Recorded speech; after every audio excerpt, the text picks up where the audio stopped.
মেজো ভাইজান যদি আমাদেরকে ডাক দেয়, রাসূল পাক সাল্লাল্লাহু আলাইহি ওয়াসাল্লাম যেভাবে ডাক দিয়েছিলেন সাহাবীদেরকে যুদ্ধের ময়দানে যেতে হবে, সাহাবীরা যেমন বাসর রাত কাটায়া ফরজ গোসল না করে জিহাদের ময়দানে ঝাঁপিয়ে পড়ে জীবনটা কুরবানি দিয়েছে, আমরা কারা কারা প্রস্তুত আছি মেজো ভাইজান যেদিন ডাক দিবে আমরা অনুরূপভাবে জিহাদের ময়দানে ঝাঁপিয়ে পড়বো, ভাইজানের ডাকে সাড়া দিব?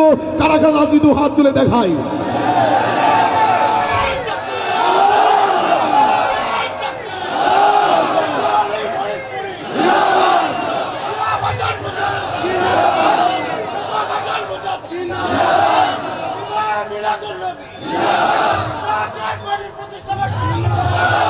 ওগো হিজবুল্লাহর ইমাম, আপনি তাকায় দেখেন আপনার পাগলেরা দুহাত তুলে, আপনার গোলামেরা, আপনার পাগলেরা দুহাত তুলে আজকে ঈদে মিলাদুন নবী সাল্লাল্লাহু এবং জাকের পার্টির 34তম প্রতিষ্ঠা বার্ষিকীতে আমরা দুহাত তুলে আল্লাহকে দেখাচ্ছি।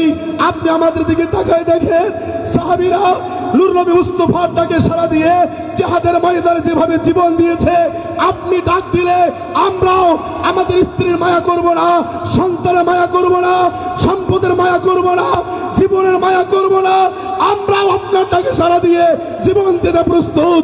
আপনি দয়া করে এই গোলামদেরকে আপনার কদম মুবারকে একটু জায়গা দেন। আল্লাহ আমাদের সবাইকে কবুল করেন, জোরে বলেন আমিন। আর একবার আওয়াজ দিয়ে বলেন খুশি না বেজার?